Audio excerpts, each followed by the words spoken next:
Welcome to Saga Sessions, a show where we explore, analyze, and discuss our favorite stories.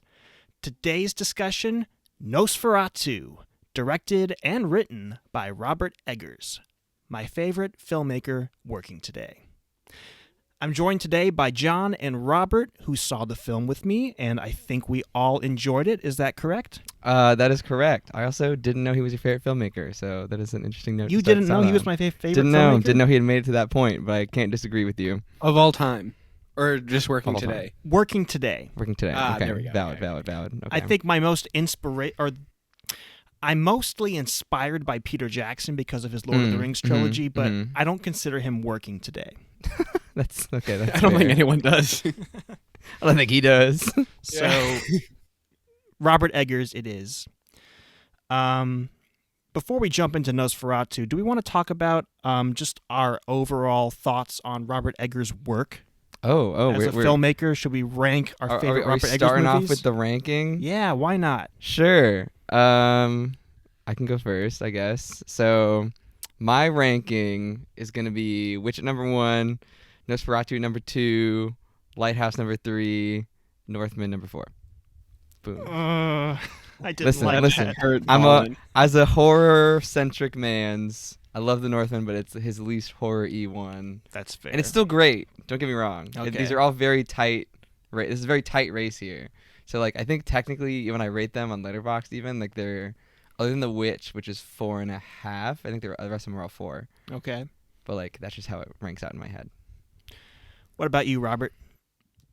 I also, like John, have The Witch as my top movie from him. Great film. Number 2 is The Northman. Number 3, I think I'm going to put Nosferatu. And I think 4 is The Lighthouse. But kind of like you, it's a very tight ranking. I think that The Witch is pretty solid as a number 1. But like those 2, 3, and 4 slots are like really like packed in, and they do those 2, 3, and 4 slots, like they do shuffle around depending on my mood and desired vibe. Yeah, very true. Colin? Mine is going to be very different from your guys. Northman. The Northman is large number amount 1. of space. Everything else. The Northman, I came out of that movie theater when I saw The Northman, and I was just wowed. It was my 3rd favorite film of all time. So for me, it's going to go The Northman, The Lighthouse, Nosferatu, and The Witch. Dang. Okay, fair enough. But The Witch is still great. Yeah. I think. Yeah. Is that the exact flipped version of John's? Oh wait, it might be actually. It might be. Because his was Mine Witch. is Witch, Nosferatu, Lighthouse, Northman. And yours is Northman, Lighthouse, Nosferatu, Witch? Yes. Dang. Wow. Fantastic. It was a great pot. See you later. Wow. Cool. Well, with that, I feel like we should probably get into actual Nosferatu. Correct. Okay. I have been excited about Nosferatu ever since The Northman I think we came all out. have been. Like, the minute I found out he was doing a Nosferatu movie, I was excited about it as to bring in like the Saga Sessions part of Saga. I'm a big, just like Dracula vampire dude. Seen the original Nosferatu, like the silent one, was always like a big fan of it. Right. So when I heard that Robert Eggers was doing it, not only was I excited because I'm a huge fan of the story and just anything vampire related, but also Robert Eggers is just kind of like the perfect director for it, honestly. Like they announced it and I was like, that's a genius. I don't know who thought of this. I'm assuming it was him. Great idea. I think it was him. Great idea. I'm like, this is the perfect man. This has been a passion project of his for a very long time because he directed a Nosferatu play in high school. That's Yeah. I didn't know that. I want to see this now. It sounds it was such a cool concept. That's so I cool. forget where I saw this, but I know exactly what you're talking about. And then it was supposed to be his second film instead of The Lighthouse. Oh, interesting. It was going to star Harry Styles and Anya Taylor-Joy. That's so weird. And I'm really glad he waited. Yeah. I love Anya, Yeah. and I do love Harry Styles. First of all, to the Harry Styles fans out there, love him. But I don't know if I would see him in this movie. And I don't see just to it. be clear, I don't think Harry Styles was going to be Count Orlok. I think he was supposed to be Thomas Hutter, who ultimately was played by Nicholas Hoult. Yeah. And Anya Taylor-Joy was supposed to be his wife, Ellen, I believe. So Ellen Lily Hutter. Rose Depp. Lily Rose Depp's character, Gotcha. yes. Makes sense. But in the end, I think that worked out better because that would have been weird. Love you, Harry. Again. The casting for this film was great. Phenomenal. It was. Everyone did a great job in this movie. I agree. Let's talk about the horror elements of the film. It was a pretty scary film, but not in like a jump scare sort of way. Mm-hmm. Like the atmosphere was terrifying. Like Robert Eggers really has honed his craft when it comes to keeping you on the edge of your seat, keeping you, scared of what's coming, but doing it in his own signature way. Yeah. If that makes sense. Yeah, like I feel like he doesn't do jump scares a lot. There's like a couple in here. But I generally leave his movies feeling really just like unsettled and just kind of, especially in this movie's case, I kind of just felt like dirty. I was like, I need to go home and take a shower because there's a lot of things in this movie that I'm just like, ooh, that's just kind of grimy. But yeah, it definitely like gets under your skin and like really like sits with you. Like I don't know about you guys, but I really like left this movie and I like kind of haven't stopped thinking about it since. Like I've since like talked about it with a lot of people too. Right. I just like kind of just keep thinking about it just because it really sits with you. Yeah, I feel like he's been someone whose movies more and more almost as he has gone on to make them and as he's kind of developed as a filmmaker, I feel like his emphasis has been more and more primarily on like the tone of his movies rather than anything else, and trying to capture a specific tone, trying to capture a specific setting, a specific time period, a specific thing over like other things, kind of like the narrative. I mean, I think The Lighthouse being the pinnacle of that example, vibes which is over story. Yes, I mean it's got like I don't know, and when it comes to narrative, it's definitely the most sparse, and the vibes are definitely like the most pronounced, and I think that's something that he leans on, and I think that that's generally where his fascination as a filmmaker is, and I think that when he does something that's like a genre like a gothic vampire movie that's already is so filled with atmosphere, and like melodrama and like just really pronounced and dramatic visuals that we kind of associate with it. Like it's kind of like what I think John said, like he is the perfect filmmaker to do this movie right now. Yeah, absolutely. Yeah, and he's like able to stay like so true to just like the like spirit of the original. Like there are like so many little callbacks to it with like the little shadows and like the hands and everything like that. The that. shadow play in this movie is so good, insane. My favorite, the scene of his like the shot of like the hand going over like the city. It's the best shot of the year. Honestly, I'll give it to it. I'll give it to it. That is possibly the best shot of the year. I got to jump in real quick because I had a conversation with a friend of mine just a few days ago about the shadows in this film, and they were making the argument that they were that the shadow shots relied too heavily on CGI. And I was like, really?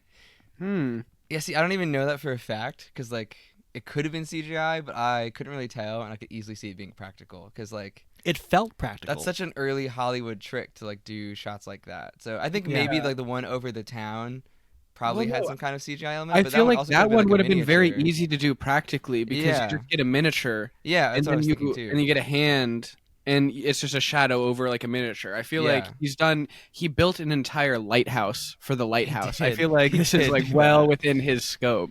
Yeah, I haven't really looked into what's practical and what's CGI though, so I don't know.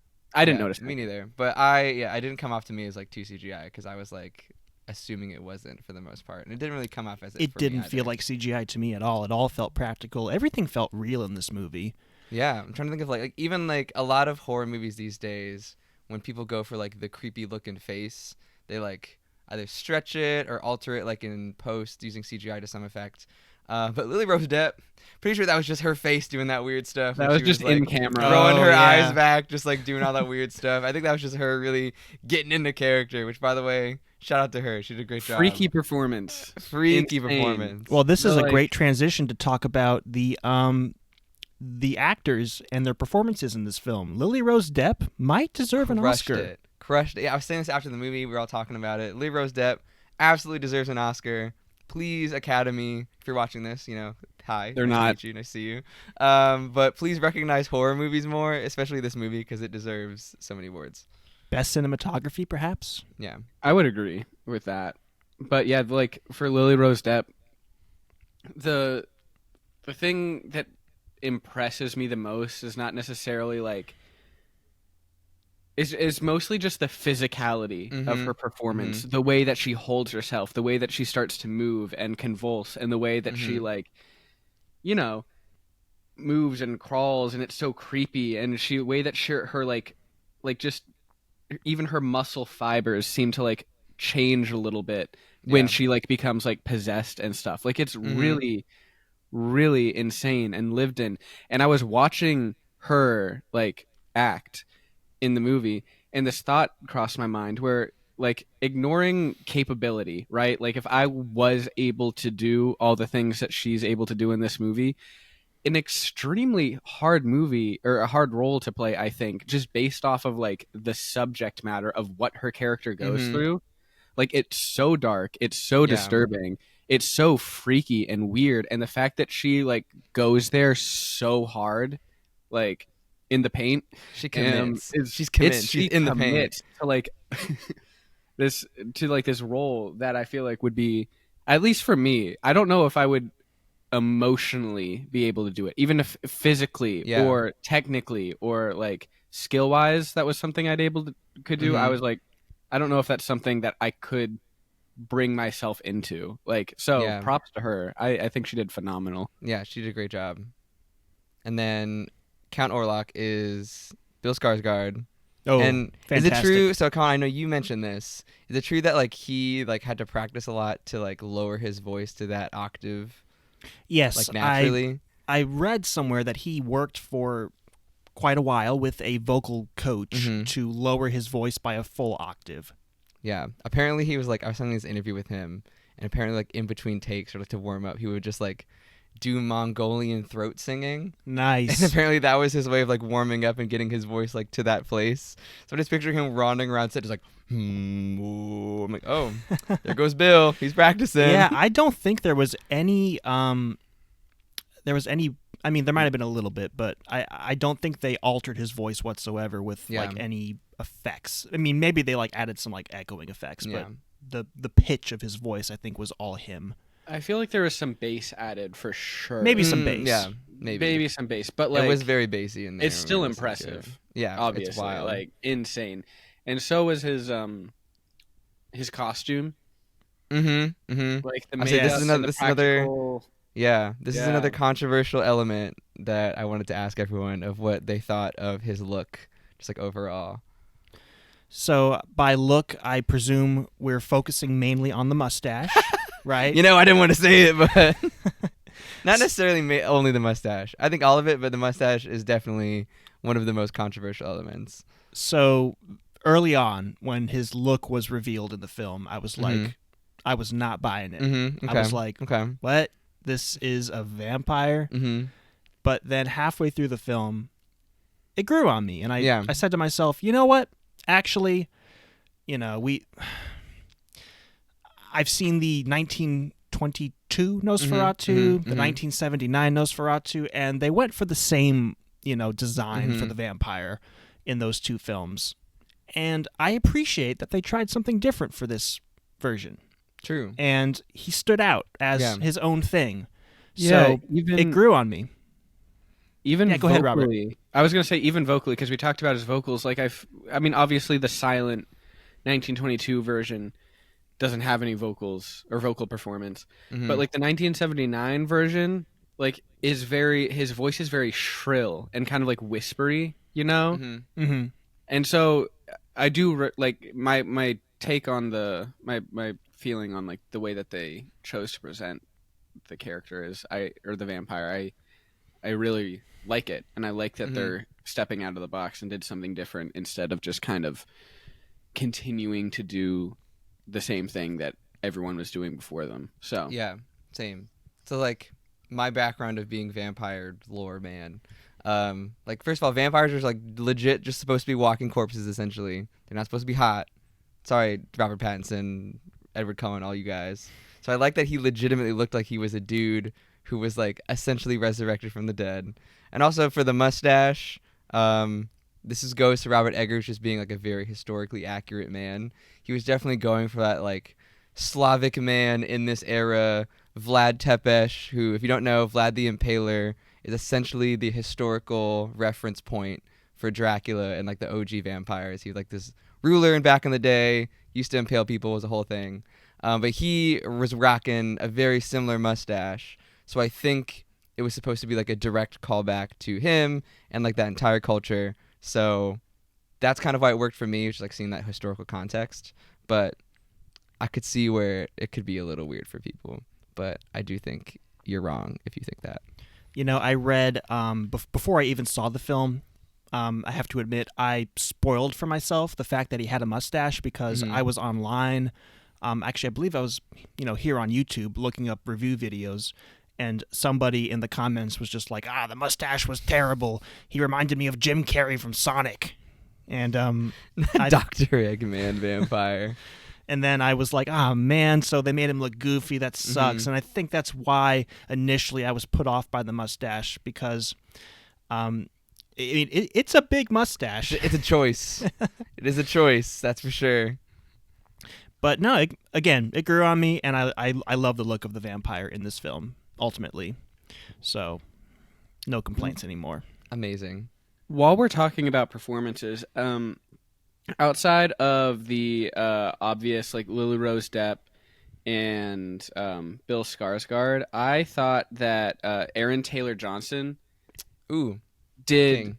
a like legitimately fantastic dramatic performance in the, like if we're talking about Lily Rose Depp potentially getting like a nomination, I would throw his name in for best supporting as well. Sure, like I genuinely think that he like with his character being the one that's like trying to ground it out of like like fighting against the insanity of the story, and he brings like such an emotional in real like just confused I'm trying to fight for my family kind of like he grounds the film emotionally in like such a really good way, and I found his performance to be so good the entire time. I was actually talking to someone at work and we were talking about the movie.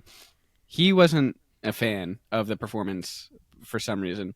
Okay. But interesting. I was a huge fan. I think that was one of my biggest takeaways when I left the theater was I was like, that was a great performance. And I think that it's going to get overshadowed by like, Lily Rose Depp doing her thing and Bill Skarsgård with his deep voice and just like, all that makeup on. But I think that he's like such an important part in like the gravity that the movie has on people. And I think it flies under the radar. Yeah. I'd say especially towards like the end of his plot where like his whole family dies. Like he really, really sells that grief. Really he might well. have the most tragic, with maybe the exception of Ellen, the character of Ellen.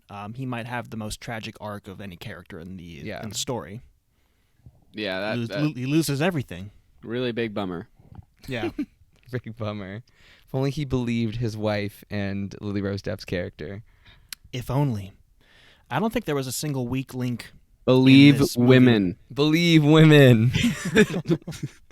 Yes, that's the lesson to be learned here from Nosferatu. But legitimately, which we can get into later, but I feel like that is a big part of the message of this movie.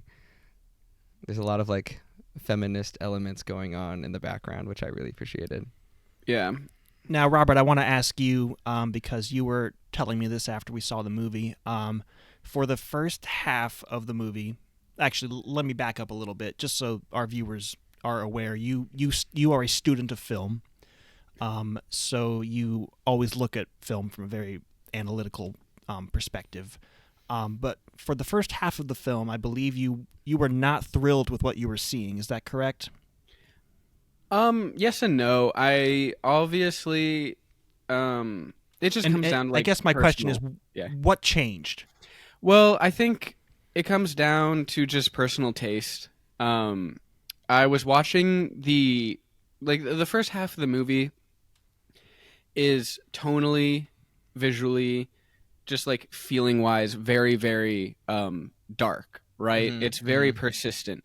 I think that, like, it's amazing to look at, and the tone that he is communicating, like, is presented very well and masterfully.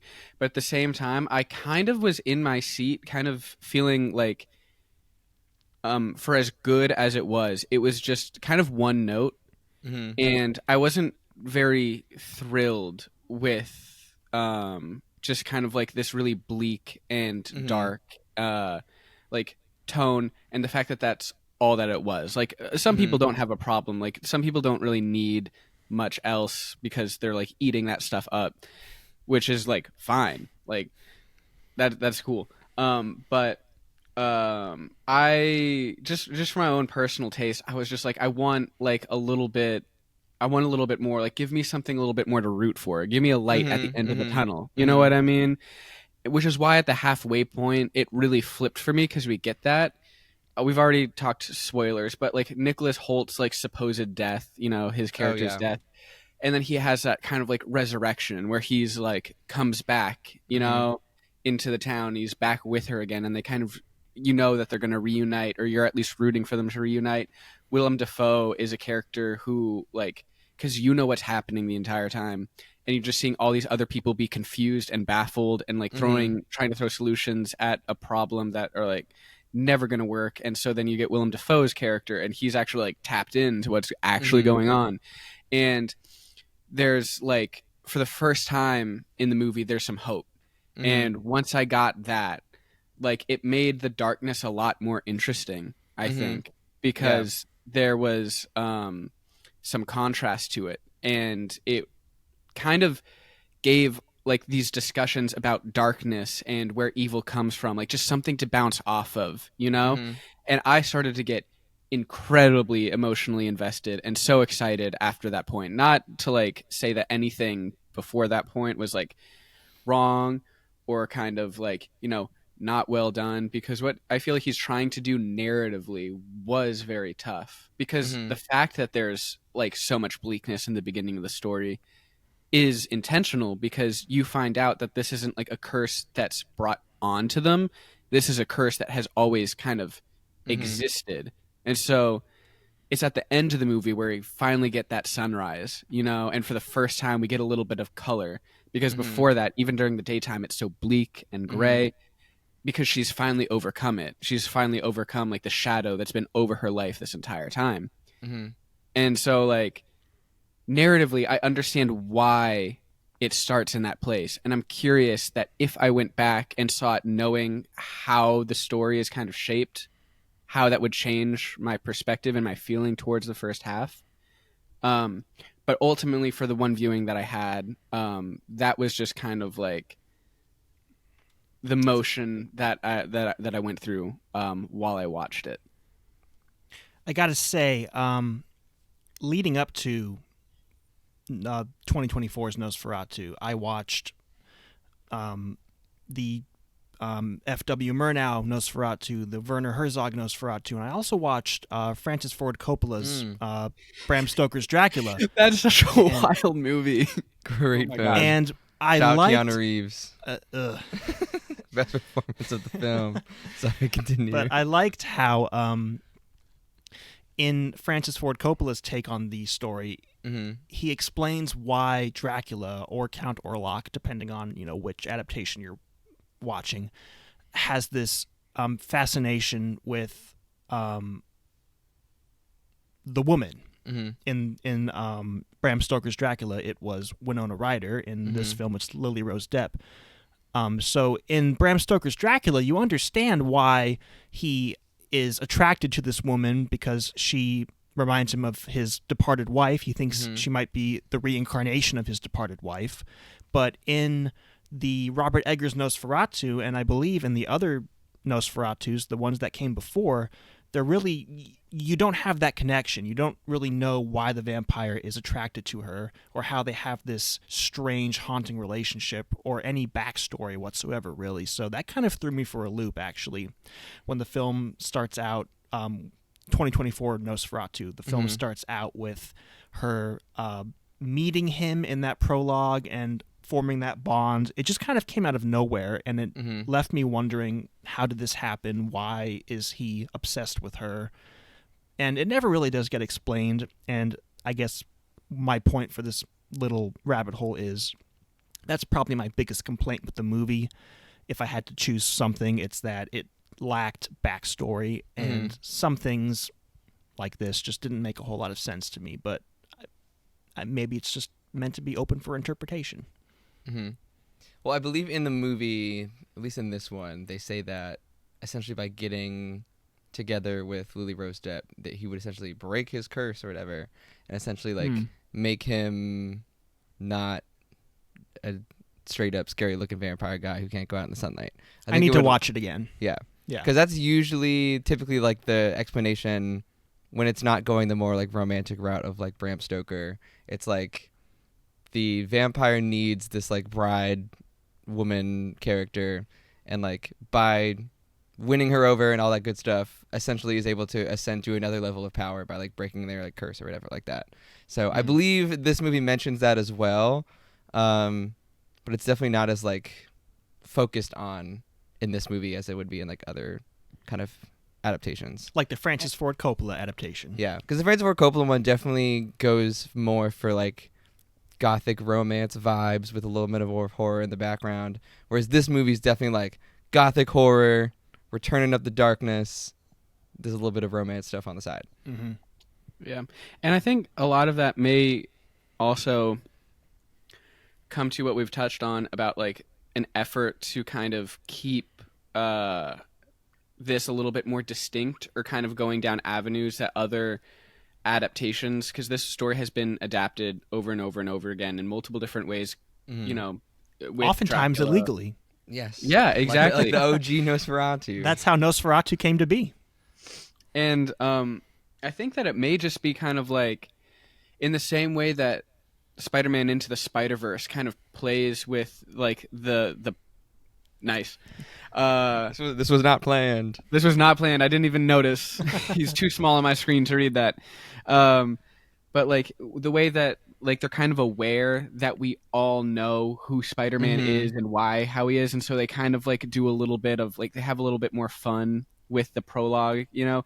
I kind of feel, obviously to a very different end and in a very different way, but I kind of feel like a similar thing of just like, you know, this prologue, this exposition has been given in like almost every single movie for over 100 years. Like, maybe we don't need it this time.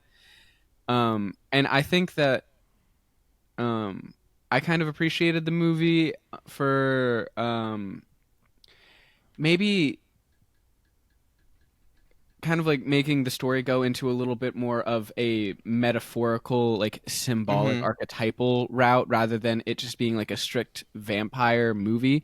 I feel like when it comes to vampires, like there are always a lot of like very sexual undertones with like vampire-esque stories. Like it's an inherent part of the genre, and that's obviously like a big part of this movie as well. It's kind of like a freaky movie, but oh yeah, the book talk girlies are going crazy right now. they are. And I don't know. I think that it kind of, I don't know. This is kind of the first time where I'm starting to kind of like process and talk about like this side of maybe like an interpretation for the story, but kind of like what John may have touched on like earlier about this kind of like having like a lot of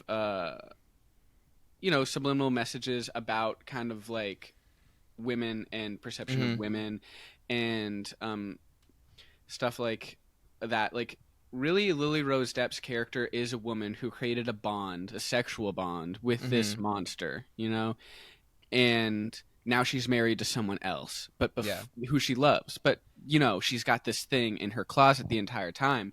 And I think that this thing could almost be kind of like I said, I haven't fully processed this, but like kind of like a metaphor for just kind of like these expectations of like women in relationship and women women with history. It's not it's a very talked about point that like, in society, like these kind of expectations when it comes to men and women are very, very different. And I think that a lot of this story can kind of be like maybe viewed through the lens of just like a woman kind of reconciling with maybe shame that's brought onto her by society, and stuff, because he has this like he's a very accusatory voice to her, when she has that scene where he kind of like visits her in the room physically for the first time.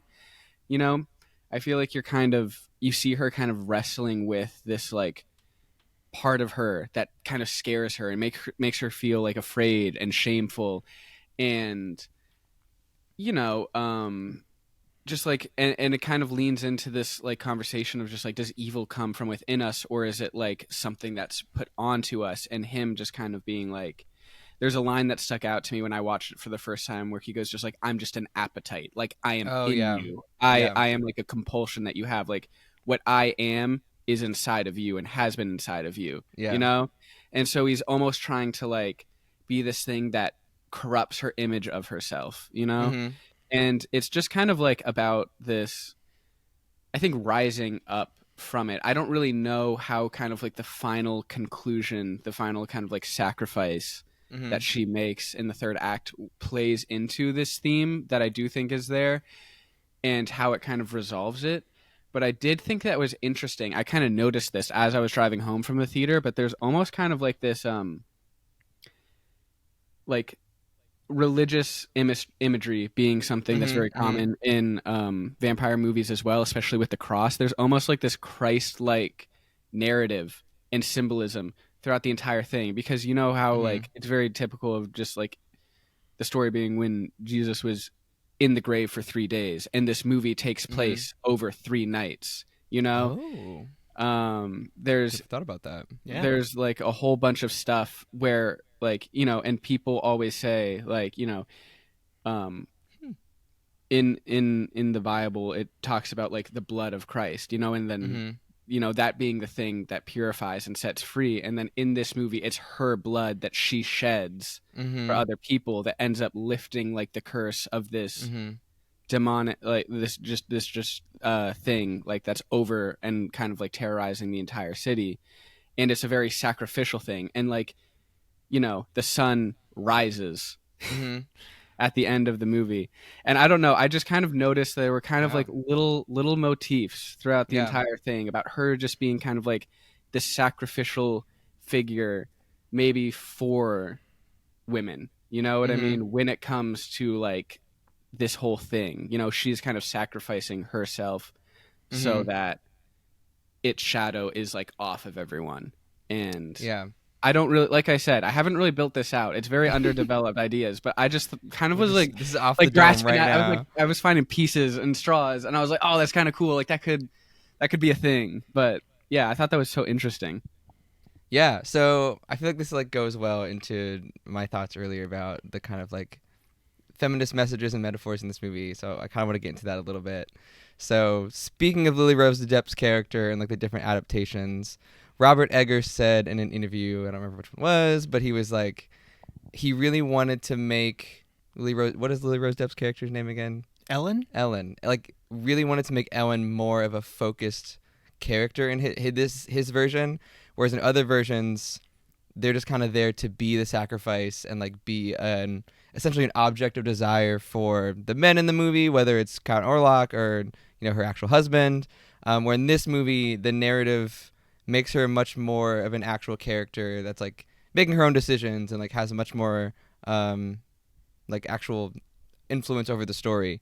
And that comes into play in a lot of ways. So like when we're talking about Count Orlok, Robert came in, well, you brought this up a little bit already, but I think he is definitely supposed to, I mean, he symbolizes a lot of things, vampires symbolize a lot of things, but especially in this movie, I think he kind of symbolizes like the innate sexual desires and that people have including women, except when it comes to women, it's like taboo, and oh, you're not allowed to think these things, or else you're a terrible person. It's sinful.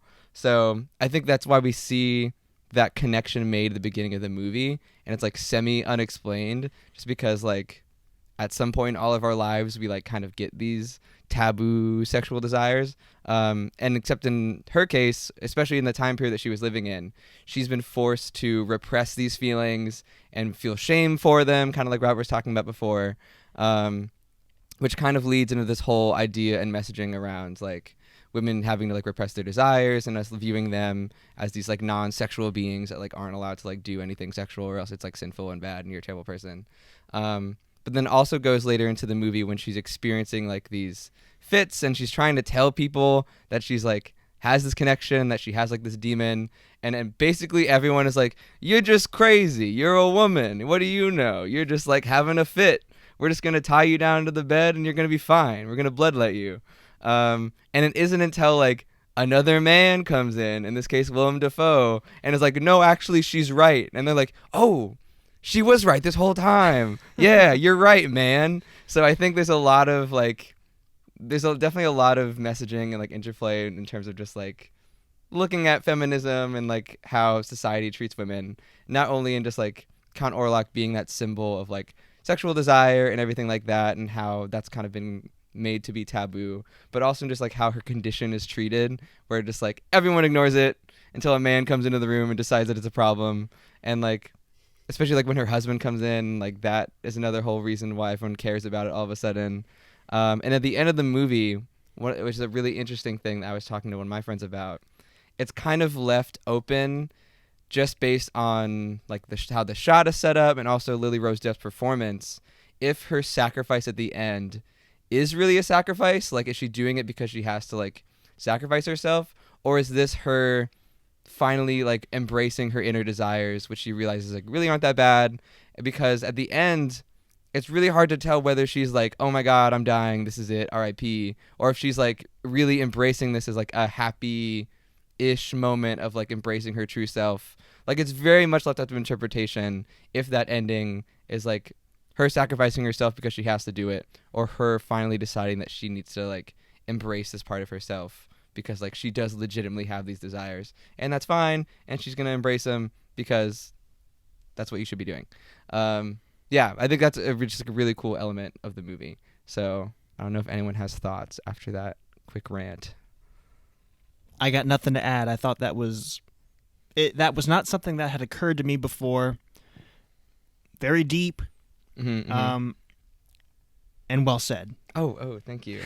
So I guess like, do you guys think at the end of the movie, like, was it more sacrificial, or was it more just like her giving in and not in a less sacrificey way? I always interpreted it as self-sacrifice, and I think I still do, but I can definitely see the argument for what you were just talking about. But I think it's possible that you can have both. That True. She can be, True, embracing the feelings that she's been experiencing, and she can be sacrificing herself at the same time. Mm-hmm. I was going to say the same thing. I do think it's a little bit of both, where she sacrifices herself through this embracing and confrontation of what she kind of has been, haunted by, and what has kind of been like tormenting her. Because at the end, like, it does kill her. You know what I mean? Yeah. Right. And I think it's like through this kind of like I don't know, like through this like almost like supernatural act, like through her like confronting this thing and not being scared of it anymore, like he's kind of sapped one from the world forever, which is why I do think that it has like, if we're kind of combining all of this and then looking at it through like the Christ lens that I feel like a lot of it has, like I feel like it's kind of meant to mirror that, you know what I mean, and almost like a very supernatural I never way. thought of it the way you were saying it until you brought it up. Yeah. But like the whole like 3 days in the, this is kind of like inverse, because it's like 3 Yeah. days in the grave and then he's resurrected. Here it's 3 nights and then she dies. So it's like very much the exact opposite, which is cool. Because I don't think that it's something that she like wants to embrace necessarily fully. Because like because she does genuinely have like a thing, like a heart connection. Like her and her husband and Nicholas Hoult, like they do genuinely have this love, and so I don't think that it's like an embracing of just realizing that like, you know, this is better, or you know, like this is what I think. It's just kind of more of like a confrontation and accepting, and then just kind of like a moment of sacrifice of just like, if there was this thing that was like looming over us, it doesn't have to loom over anyone. Like, I don't know, somehow metaphorically, because like somewhere in there, it's through like it's through like embracing it and owning it, and not being scared of it, that you kind of like are out from underneath it, you know? And so I do think it's both. I think it's like her acknowledging that this was like a very real part of her, and also just realizing that like it's also something like, if we're viewing it more as less of just kind of like if we're viewing him less of like the desire itself, but more of like all of the negative and shame and condemnation that kind of comes with it. You know what I mean? It's like that kind of stuff that actually has to be like worked through and like kind of pushed through in order to kind of like get out from under. I don't really know how to phrase, like, overcome. Triumph. You know, and stuff. And so it's kind of like, I don't know, it's a very I mean, like, sacrifice is like a role that like heroes in movies play all the time, you know what I mean? Like almost every single movie has the main character at some point making some kind of sacrifice. So for like the better part of the world. And so it is kind of like, I do think it plays into that and it taps into that. So Yeah, absolutely. I would definitely argue that, yes, obviously had a really strong connection with Thomas, and like there was some real desire there. But I would also argue that there are still a part of her that also desires Count Orlok, and just like in a different way. Because like, for some strange there's reason. definitely something there. Listen, I'm just saying, there's some tension. So I think, like, again, this is me just kind of thinking about it right now. But it seems like Thomas is kind of like a representation of romantic love, which is typically very acceptable for women, stereotypically, especially in the society, versus with Count Orlok, which is more of like a sexual desire kind of thing, which is typically less acceptable, quote unquote. And obviously there's like a lot of shame and things that tied into like his character and his symbolism as well. So I think it's interesting to think about it like kind of like that, at least in my brain, of like Thomas being more of a romantic love, Count Orlok being more sexual related, and also like shamefulness going on in there too.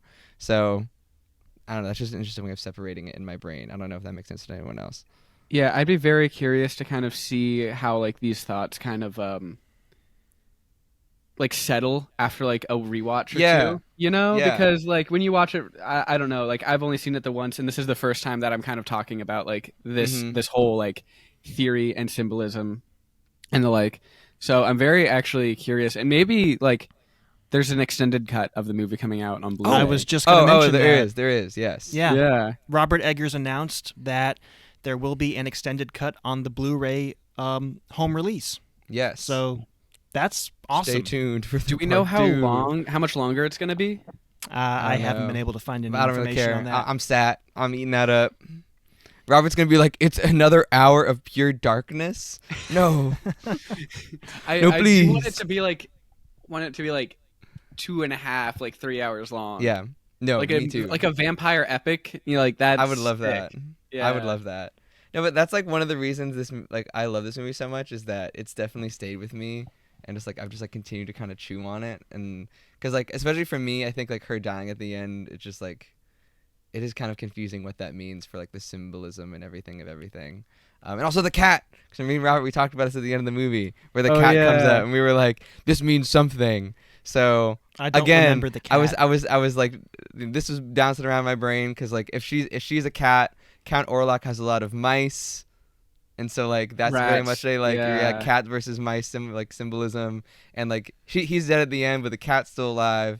And one of my friends was like, could the cat be like purity, which means like kind of going back to that idea of like the shame and everything around sex isn't real. The fact that the cat's still alive means that she technically is still pure or whatever. I don't know. There's something there. I don't know what it is, but the cat means something. The cat shows up twice, which is at the end. Willem Dafoe picks him up after Lily Rose Depp has kind of like sacrificed herself, and now the sun is rising through the window.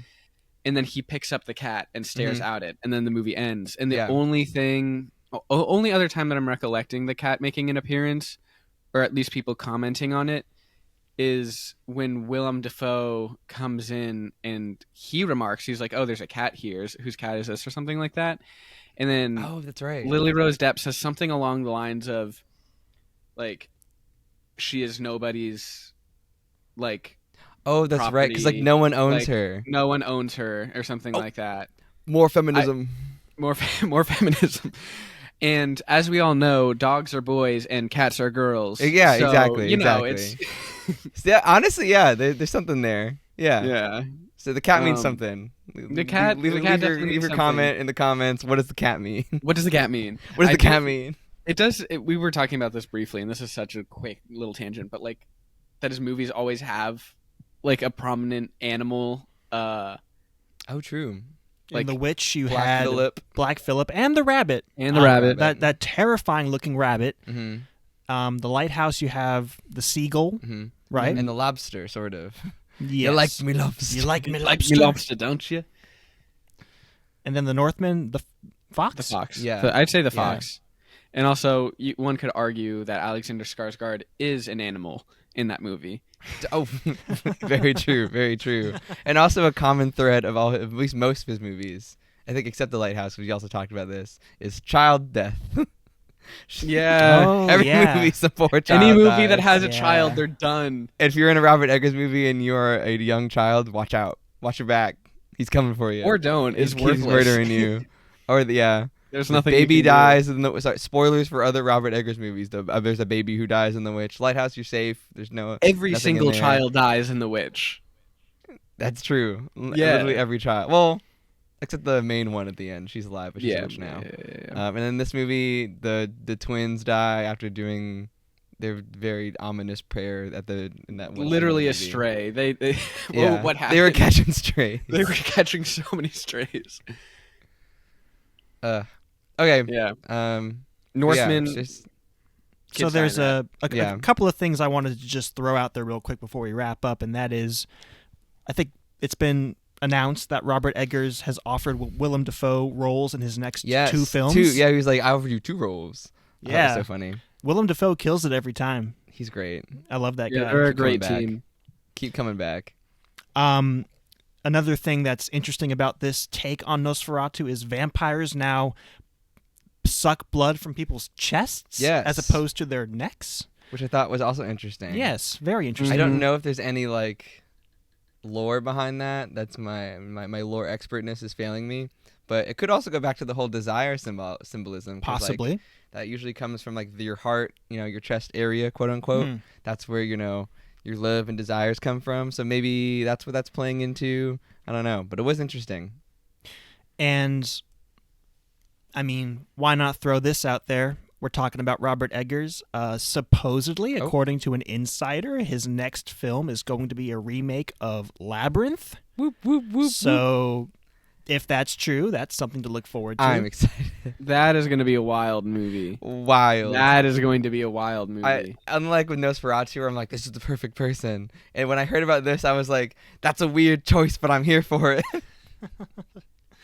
Because The Labyrinth is like it's like dark-ish, but it's also very whimsical. It's like a Jim Henson movie.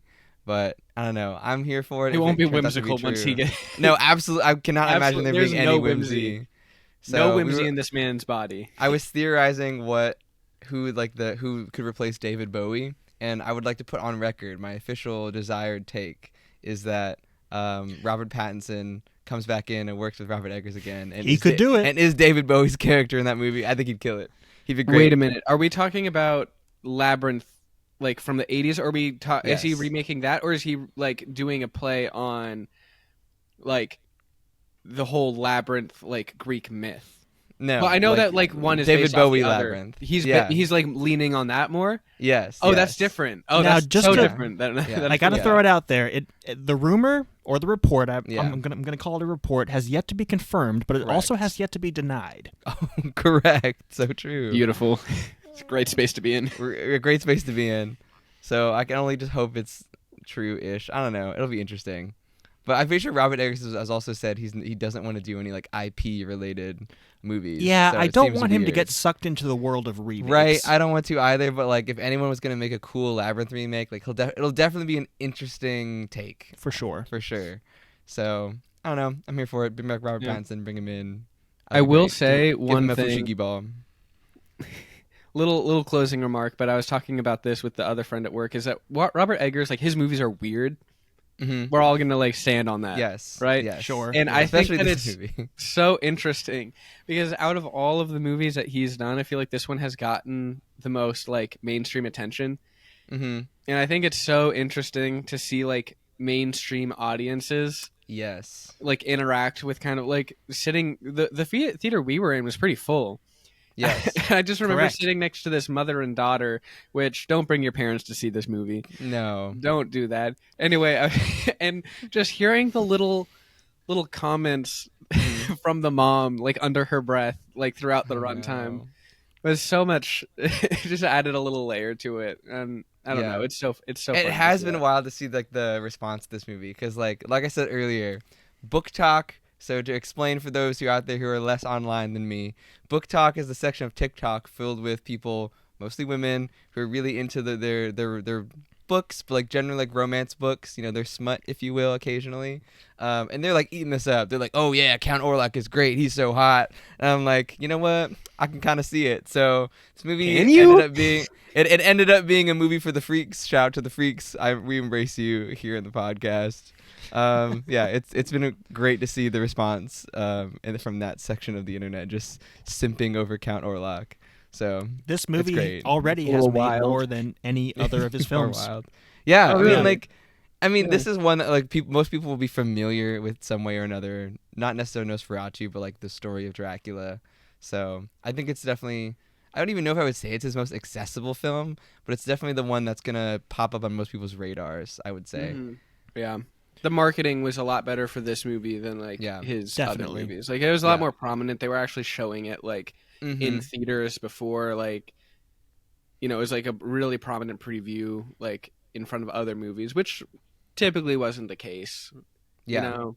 With all Yeah, of his before other it stuff. was much more of like if you're seeing a Robert Eggers movie, it's at like a niche theater somewhere that like shows artsy films, and it's like you and 3 other people in there watching the movie. But now it's like a household-ish name. Right. When I went to see The Northman, there was like one other group of Mhm. people in that theater when I saw it.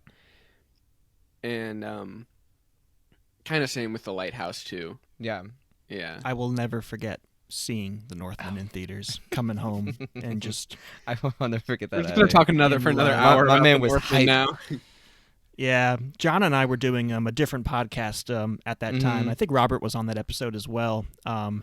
You can't watch it right now, unfortunately, but I talked about The Northman for a long time, and I gave it a 10 out of a 10, which leads us to our tradition at the end of these Saga Session episodes where we rate the film on a scale of 1 to 10. So, Robert, do you want to go ahead and give your rating for the film? Yeah, 7. I do think that it's like a great movie. I'm still kind of like I don't know. I explained kind of like my grievances with the first half that are kind of keeping me from being like, oh my gosh, I loved this so much, even though I do like think that it was phenomenal on a technical level throughout. So yeah, solid 7. Really, really enjoyed it. Fair. My next. Sure. I'm giving it an 8 out of 10. Definitely subject to change, but I think it would only change in the upwards direction, especially as I like continue to chew on like the symbolism and metaphors of everything. But I wanted to go back to like kind of counter Robert's point, but also he kind of already brought this up. is that the first half of the movie, when it was really dark and Robert apparently was not having a good time, I was one of the people just eating that up as a huge horror fan. So I loved the first half because of how dark he went. I love how like he just really sent it. He committed, and I was like, let's go. I love to see it. And to somewhat counter Robert's point, I think the darkness of that first half really just goes to really enhance the light and the hope of the second half, in my opinion. But again, it's all subjective here. So yeah, 8 out of 10 for me. Great film. Awesome. I also give it an 8 out of 10. Robert Eggers has not made a film that's below an 8 for me. True. So, same. Yeah. 8 out of 10 for Nosferatu. Final question. Is this a Christmas movie?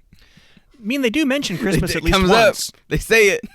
They don't they sing "Oh Tannenbaum" in the background at some point? Maybe. That sounds right. I think they did. So, it add it to the why not? It's a Christmas horror film. Add it to the rotation. Yeah. You're watching It's a Wonderful Life followed by Nosferatu. Great double feature. Great double feature. Fantastic. Well, with that, I thank you both for joining me tonight. Thank you for having me. And thank you all for attending this Saga Session. We hope to see you again soon.